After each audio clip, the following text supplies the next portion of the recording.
everyone, Kim here from Kimberbell, and I'm here to teach you another technique for punch needle called down and out. I'm going to first show you an example of what I mean by down and out. I'm actually going to do this little sparkler that you see here, and as you can see that the thread we used and just the technique called down and out gives this little sparkler a little dimension, if you will.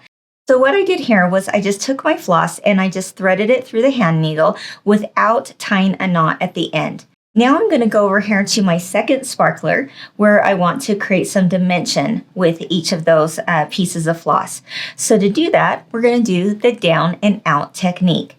I'm just going to stick my needle right here close to the center of that sparkler, go down until I have about a 1-inch tail. So as you can see, it's just going to flow freely without the knot. And then I'm going to take my needle back up through and go up and out until it stops.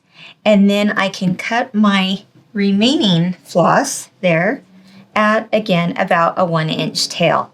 So once again, it was down and then up and out, down and out. Now maybe I want to add a little bit more flair to my sparkler. Let's try it again. Let's just go pretty close to the center point right here. Go down. Remember, I didn't put a knot in it so that I can just bring it as far as I want down into the fabric.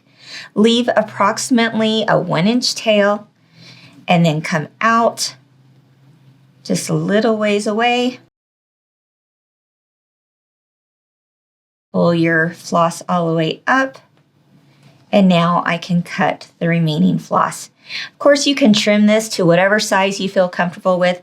I left about 1-inch tails, but that gives me enough wiggle room to trim it up if I wish, just like so.